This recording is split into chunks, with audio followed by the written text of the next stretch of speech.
If you're still with me, that means that I didn't scare you off with my scary, scary, awful talk about, oh my goodness, you have to do a budget. And that is where we were last week.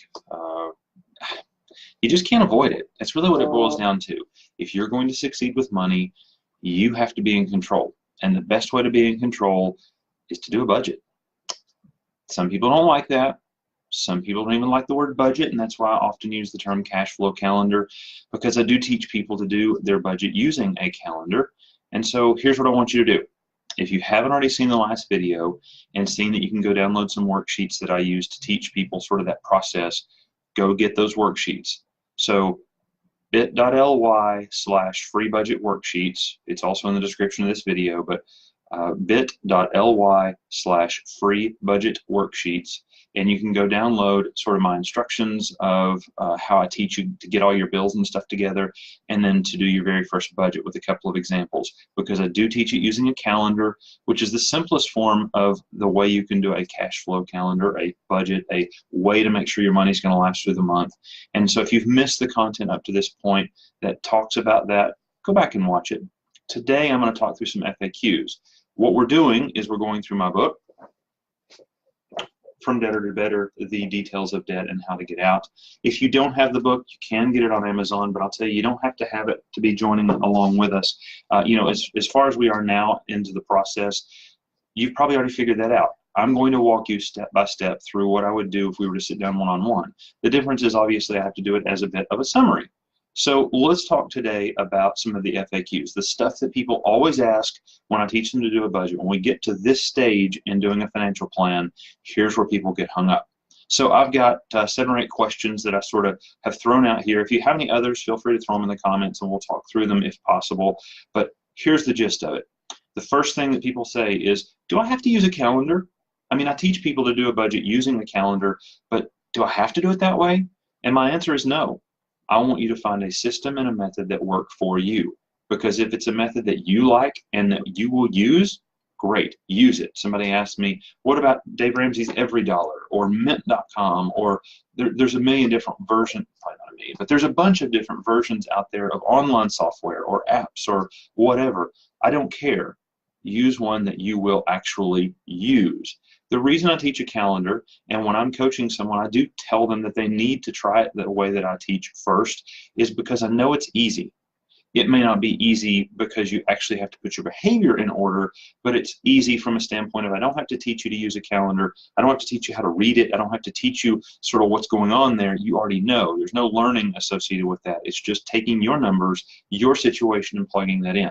So no, you don't have to use a calendar, but I would strongly encourage you to start there. Stacy and I don't today use a calendar. We do a totally different spreadsheet kind of method, that categorized budget example, which I believe is the last sheet of the worksheets that I have provided for you in that bit.ly/free budget worksheets.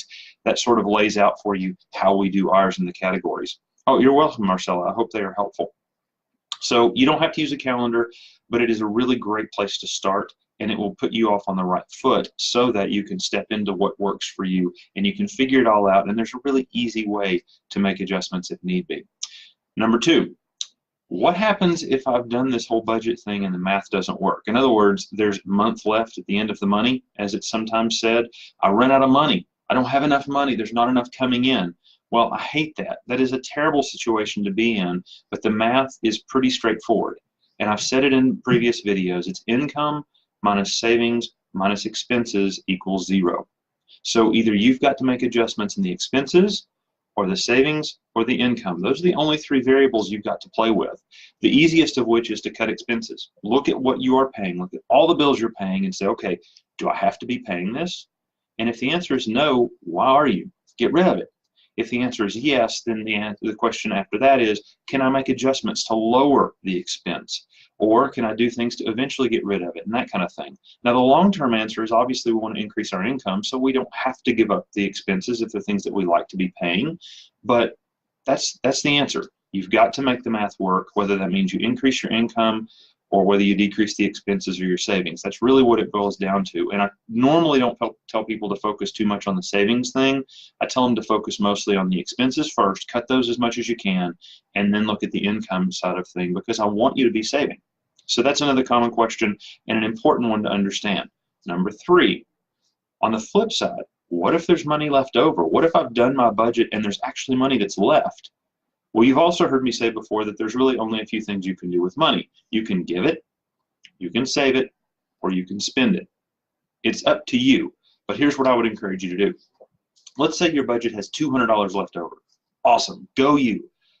Well, what do you want to do with that money? And just like I've said before, I want you to sit down and plan for the money before you have it in your hand, just like you do your budget before the month begins. Sit down and say, okay, this $200, where is it going to go? What can I do with it that would make the most sense? Maybe you, in fact, I would encourage you, sit down and make a list of the things that you want to do, that you want to accomplish, and that cost money. Maybe that's to increase your giving. Maybe your church really needs a boost right now, and you want to bless them with that. Great, do it. Maybe you've got a bill that you really just want to pay off early. You're trying to get out of debt and you want to add the extra $200 to that. Great, do it. Maybe you're really, really wanting to go on a vacation and haven't been on one in 10 years and you want to start saving for it. Great, do it. Just sit down, make a list of the things you want to accomplish and what generally you expect them to cost overall, and then act accordingly. Don't make it hard. Don't make it complicated, but make a plan. All right? Next, this is a biggie. Oh, this is such a biggie. In fact, I'm going to have an entire video soon about this topic. But question 4, what if my spouse is not on board? What happens if my spouse says, you go do that budget thing, it ain't for me? Or, I'm not going to do this with you. Or, the worst of all, I don't care what we do with our money. That's your problem. Whew. I'm going to break this to you as gently as I can. If that's the scenario you're in, you don't have a money problem, you have a marriage problem. Did you hear me? When your spouse is not on board with your finances, it's a marriage issue, not a money issue. So the best thing I can do there is, and I tell this to every couple that I counsel, I say, all right, here's your homework. Go home, and I want you to have a fight about money and make up. Have a fight about money and make up. And just rinse and repeat over and over and over until you agree about money. It's really, really that simple. If you can't agree, or if your spouse is just totally apathetic, then the thing to do is to get somebody who loves you enough, both of you enough, to be a mediator or a counselor. Maybe you need marriage counseling. Maybe you just need somebody who loves you both to sit down with you and say, listen, this really is important. Maybe you need a mentor who is willing to talk to you, talk some sense into the spouse who won't listen, that kind of thing. Now, money is not supposed to be a weapon, okay? In fact, I talk about this in my book, that money is a tool, not a weapon. We'll talk about that more in the video when I talk about relationships and money. But you're not supposed to use money to beat your spouse over the head, but you are supposed to agree on money. So fight about money as much as it takes to get it figured out together, and then agree and move on. If your spouse won't get involved and won't have any involvement with you, then it's a marriage problem you need to address that way. So we'll talk more about that in more depth in a future video, but there's the answer for that right now. Number 5, I love this one. Do I really need a budget? Do I really need to do this? And this is usually those people who are skeptics or the ones who are lazy, and sometimes it's both, sometimes it's neither, but that's usually the category they follow into, is they're just saying, you know, great, Barry, good for you that you do a budget and you teach other people how to do it, but do I really need to do such a thing? Yeah, I mean, I know no one who doesn't need to do a budget. Why? Because if you're not putting yourself in charge of your money, then who are you putting in charge of your money? You're probably not putting anybody, which means it's running wild and free, which means it's not under your control, which means it's not doing what it ought to be for you. As I said before, just a moment ago when I was talking about spouses, money is a tool. Use it wisely. Make it a tool, all right?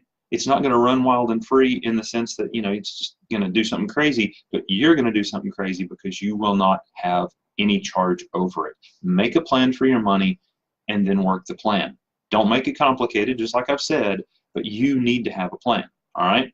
Budgets give your money somewhere to go. You have the plan. You're in charge. As I've said before, money is a wonderful servant. It's a terrible master. Make sure it knows its place and you know yours, all right? So yes, you really need to do a budget. Number 6, what if it doesn't work? Guess what? The first time you do a budget, it's not going to work. The first time you try to sit down and say, you know what, I'm going to do this budget thing, you're going to forget something really, really obvious. And that's why in the last video, which I actually did on the 1st of the month, your homework was to sit down, work through those worksheets, and build your first budget. work through them through this month, really get it all figured out so that next month you sort of have a grasp on it, okay? I promise you're going to do something really stupid the first time you do it, like forget something obvious. Or even better, you're not going to know how much money you spend on certain things. If you've never tracked before how much money you spend on gas or on groceries or on gifts or on whatever else it might be, then you don't know. And you can look back, and you should look back. You should look back at your checkbook or your checkbook register or your online banking or however you keep track of your expenses and just sort of say, well, how much money did I spend on groceries? Well, guess what? If you've never tracked that before and you either throw your cash or your debit card or a credit card or you're not consistent with how you pay for it, it's sort of hard to know. So if it doesn't work, and it won't at start, don't give up. Try again. Make notes and adjustments as you go through, and it will work itself out. Dave Ramsey gives the advice in Financial Peace University to give it at least 3 months, and then you'll start to see it working. And I found that to be very true. The first go around, you forget something really obvious. You have to go back and fix it and make a bunch of adjustments and spend a bunch of time, and you feel like you're just sort of spinning your wheels. Month 2, it gets a little better, and you've started to make some headway, and fewer mistakes are happening. And then by month 3, you're like, okay, I think I get this. I think I'm starting to, okay, I'm with it now. So that's what I would agree with. Give it 3 or 4 months, but don't give up. Make adjustments. When it doesn't work, make adjustments to make it work, and then proceed, and remember from your mistakes. Number 7, tied very much to this, how much time should it take me to do my budget each month? Well, the answer here really is it depends. Now, when you first start out, especially if you're not organized, especially if this is not your thing, it's going to take you a lot longer. 2 or 3 hours is not unreasonable to expect that it will take you the first go round. In fact, it may take you a lot more. But guess what? It will be worth it. Sit down, get organized, go through it, and do it, all right? Once you've done your budget, and you've done it a few times, then you'll get faster and faster and faster. You get more efficient. So I had a class one time, and somebody's like, well, how long does it take you and Stacy now that you've done it a while? At that time, we'd been married probably 10 years. And I said, well, I don't know, let me time it. And I timed it for a few months, and it was less than 10 minutes on average. Now, 7 to 10 minutes is absolute tops. We've sort of settled in the 7 to 10 minutes per month that we have to spend on our budget. Now, if there's a big expense that comes up in the middle of the month, just like you, we have to sit down and figure out what we're going to do, adjust our budget accordingly, and that kind of thing. But that's not really common anymore. We've pretty much 7 to 10 minutes a month. And at first, for us as well, it was a couple of hours, 2 or 3 hours, where we were really trying to just really figure it out. So be patient with yourself, learn, and you will become very efficient. You know what? When it comes to doing a budget now, it's most of the time, I pretty much know the numbers to fill in, and I fill them in. I show it to Stacy and say, okay, what adjustments do you need made? She makes any tweaks that we need based on, I don't know, a special gift we're going to buy for somebody or anything we're going to be doing that I wasn't aware of, and we're done. I mean, it's not hard anymore. It doesn't take very long. So how long should it take? That's up to you. But it will get faster as you go. As you get better, you'll become more efficient. And last, Barry, do you help with this stuff? Because I'm stuck, I'm stumped, I don't know how to do this, I need help. How do I get help? Well, there's a couple of things. You can go to somebody who you trust, who's really good with money and who can teach you. And if you trust them and love them enough, ask them to help. Ask them to take a look at what's going on in your situation and see if they'll help you. Now, I do offer financial coaching, and this is the first and one of the few times that I will say, hey, if you need help with your finances and you need me to spend some time with you, I do one-on-one coaching. If you're married, I will not meet with you without your spouse, because if those ships are not sailing in the same direction, you're not going to get there, okay? You have to be together in this. So if you need some help and need somebody to coach you along the way, I do offer financial coaching for a fee. If you have a question and you just want to shoot me an email or a Facebook message, there's no charge for that. Just send me a note and let me know what you got going on, and I'll try to help you that way. But if you need help, don't give up. Ask for help. Whether it's me or somebody that you already know and trust, spend some time with them and just ask them to look at what's going on and ask them the questions. But only the person or people that you trust that are doing well with money. Don't ask your broke cousin. Don't ask the person who's filed bankruptcy 3 times and still hadn't quite figured it out. Don't go there, okay? Get your financial advice from somebody who has been there and done what you want to do. It's like the same thing with any kind of mentor. You want to look at somebody who is already where you are trying to get to. Spend some time with them, learn from them, and enjoy the ride, okay? So That's all I have as far as general FAQs. If there's something else that you want me to answer for you, drop in the comments and I'll try to come back and check on these and answer them as I go. If you've missed the previous videos, as I said, all of them have been hashtagged with Debt-Free 2019 and also hashtag from debtor to better. So go back and look at those, or you can go to the Humorous Homemaking page and look at all of them in the videos tab. But go back and look. I want you to stick with me here on this. This is really important stuff. And even though we're a little bit in the weeds on just doing a budget, we're getting ready to sort of jump back out into some other topics that you probably need to learn some things about. Relationships and money, some basic insurance stuff, some basic things about how to deal with collectors if they're hounding you. Maybe you're not really quite up to date on all your bills, what they can and can't do. I used to be a debt collector, and guess what? I know a lot about that world that most people wouldn't know, and it's stuff you probably want to know.